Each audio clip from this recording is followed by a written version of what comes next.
iHeart, get ready. Fantasy football is here. Welcome to the Scout Fantasy Show. ScoutFantasy.com is home to the Fantasy Football World Championships and the best players in the world. Real money winners giving their secrets to help you win. Now exclusively on iHeart. This is the Scout Fantasy Show with your host, the one, the only, Dr. Roto.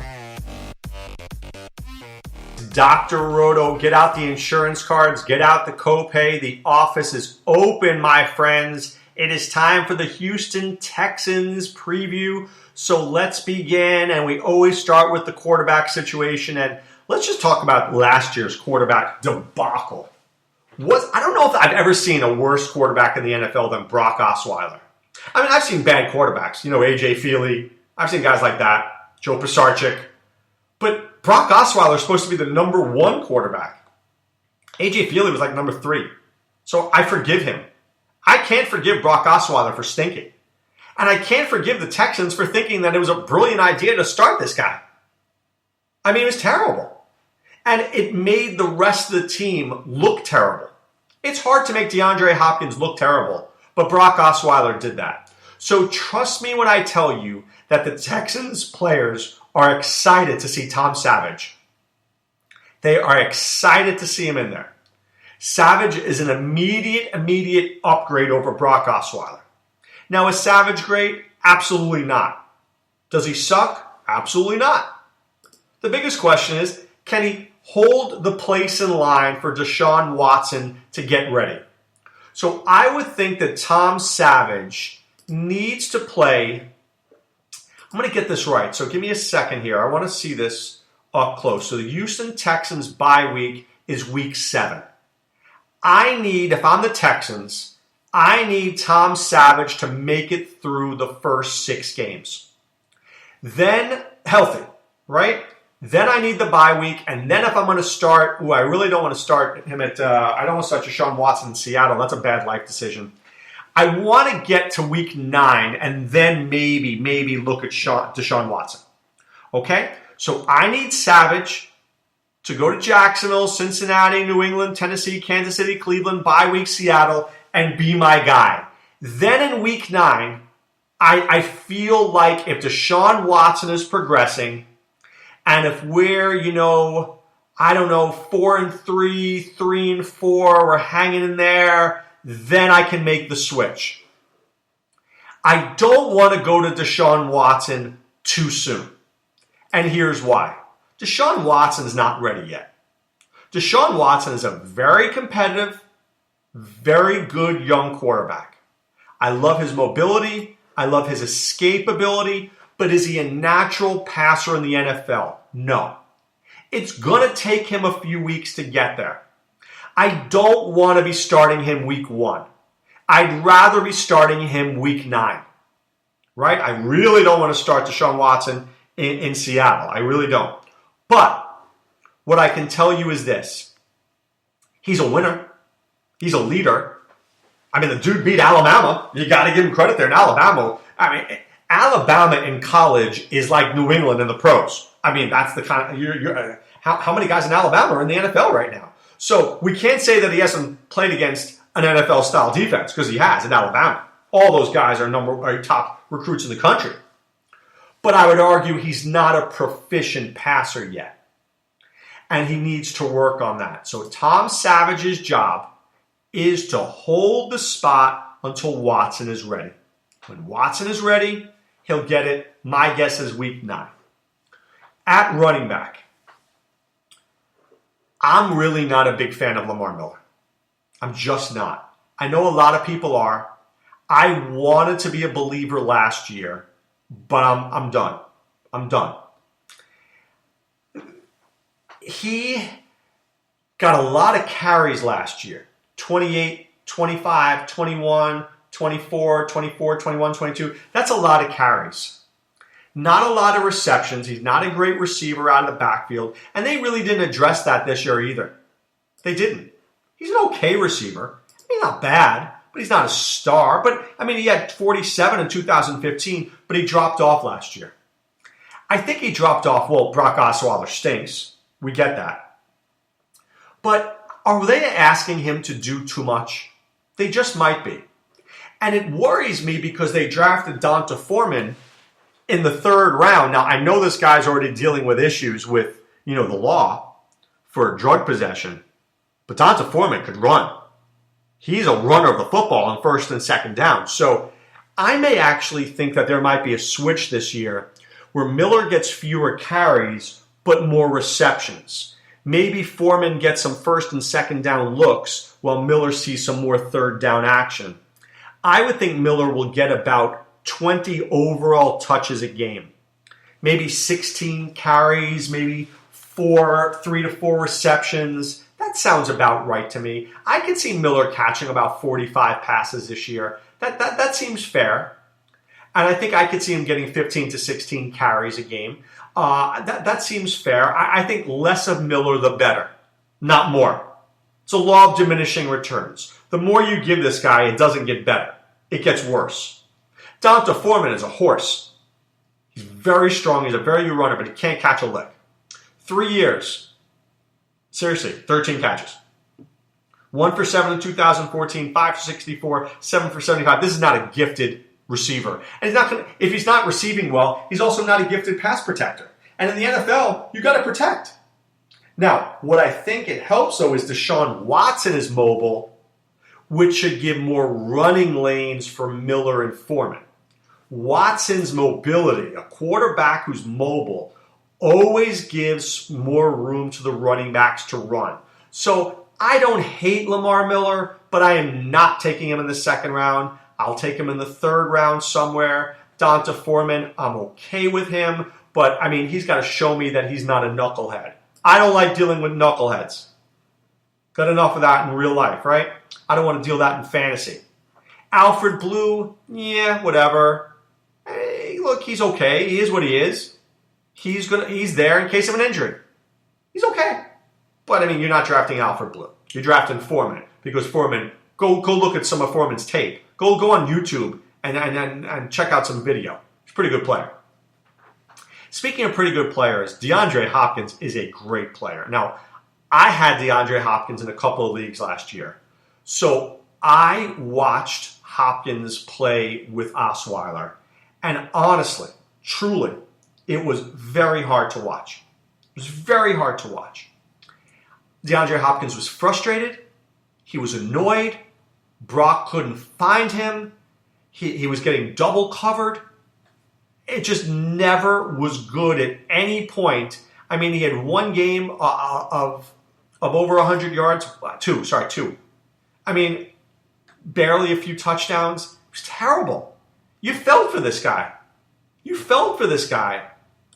Because, look at week 7 in Denver, 12 targets, 5 for 36 with 12 targets. Come on. So Hopkins is a star receiver.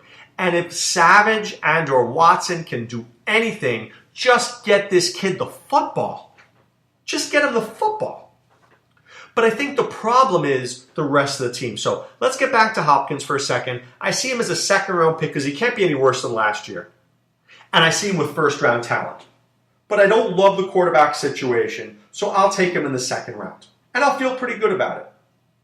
The problem is the rest of receivers I don't feel good about at all. Will Fuller cannot catch the football. He stinks. Believe me now, trust me now. Look, if he catches it, it's luck. He's super fast, though, and he can make a huge play, and that's what he's good about. Now, imagine this. Deshaun Watson's running. He's evading the pressure. The guys are coming. He chucks it deep. There's Will Fuller wide open. Oh, drops the ball. It's like Featherstone and unnecessary roughness. All Will Fuller has to do is catch a couple of these, and it benefits this whole team. Because when you have a deep threat who is legitimate, making catches, it's going to leave room. It's going to leave room for Hopkins to operate. So Will Fuller is critical to the success of this team. I just don't believe in him. I may draft him as a 5th or 6th receiver, maybe 13th, 14th, 15th round, but I'm not liking it. But he might make I like him in a best ball format. Maybe he can make a play here and there. Maybe he can make one good catch a game. It's possible.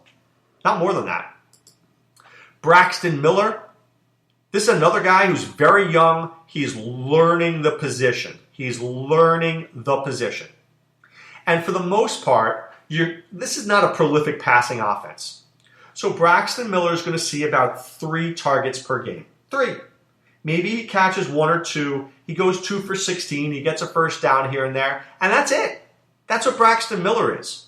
So they don't have a slot receiver in my book. I don't think Miller's the guy. He's no Cole Beasley. You got Fuller who can't catch real well. And you got Hopkins. What I really want to see the Texans do is go into a more 2 tight end set. I love CJ Fedorowicz. He's a great blocker. Fantastic blocker. Good receiver. I mean, look, last year he went from 17 catches to 54. Went up from 167 yards to 559. So he improved. And don't forget, Ryan Griffin has some good hands too. This guy had 50 receptions. He went from 20 catches in 2015 to 50 last year. So Griffin is more of the receiving tight end. Fedorowicz more of the blocking tight end. So I'd like to see 2 tight ends, right? Miller, Hopkins, and Fuller. I don't need to see Braxton Miller.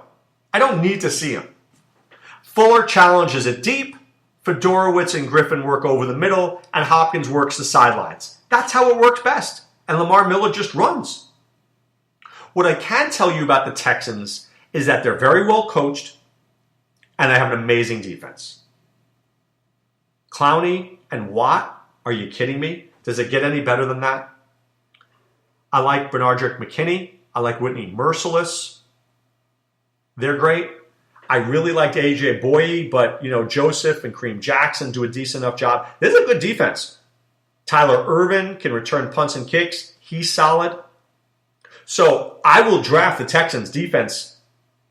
Look, I never liked drafting a defense before like round 15 or 16, but I'll take the Texans as a top 5. Their defense will help their offense. Why? Because they don't have to do too much.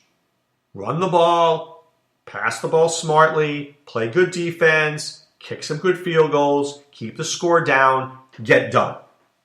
Do a good job, right? Keep the game close. That's how the Texans play best. This is not a prolific, high-scoring, high-octane offense. You're not going to see the Texans score tons of points. I do like the Texans, though, in the playoffs here. They've got San Francisco in Week 14, Jacksonville in Week 15, Pittsburgh in Week 16. That's a pretty good schedule. I mean, DeAndre Hopkins should feast in San Francisco. Jacksonville could be a tough game, should feast in Pittsburgh. I think he's got a couple of good weeks there. Lamar Miller, too, should have some good weeks there. I like them for those purposes, but this is not a fantasy-rich team. Don't really love the quarterback. I'm okay with Miller. I like Hopkins. Fedorowicz is fine. I'll take a shot at Fuller late. I've got the defense. But this is not a talent-rich roster. Slightly unusual. In the NFL, usually I can go 6, 7, 8 players deep. Here, I'm struggling to go, I got 3. I got 3 in a defense. Miller, Hopkins, Fedorowicz in a defense. That's it. I don't feel great about Fuller. I certainly don't feel great about the quarterback. So that's what we're looking at here. We're looking at a team that plays not to lose. I don't know whether this is a team that plays to win because they don't have the horses to win. They just don't have the horses to get it done. So when you don't have the horses, you have to play smart. Good timing passes, smart runs, draw plays, find your tight ends, play good defense, have a good punter, right? Time of possession. Making sure you win the battles of the trenches. That's what the Texans are doing this year. So this is not a talent-rich roster. Be careful. We like Hopkins. Miller's okay. Fedorowicz is fine. But there you really have it in a nutshell. Maybe this team, Deshaun Watson, has to be good in order for this team to grow. Savage is not a team where they're going to change the fortunes of this team fantasy-wise. Watson, if he can be good, he could get me excited fantasy-wise for this team. But right now, I want you to be excited about playing playffwc.com. If you go there, sign up for one of our drafts. Okay, when you do that, you're going to be part of where the best winners play.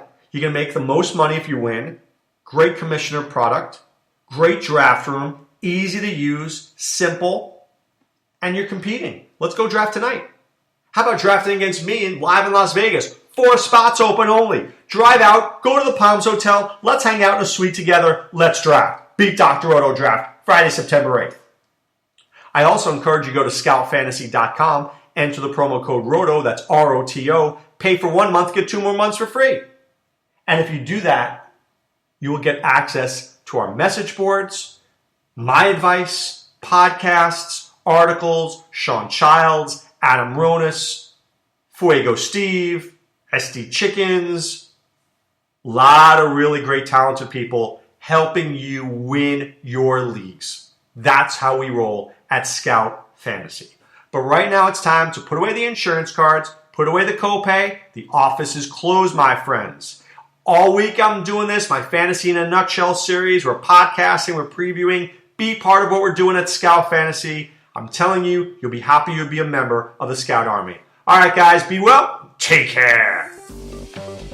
Thanks for listening to the Scout Fantasy Show. There's never been a better time to join the Scout Army. Visit scoutfantasy.com. Use the promo ROTO for 2 months free. And don't forget, fantasy players, please thumbs up the podcast on the iHeart app. See you next time. Go Scouts!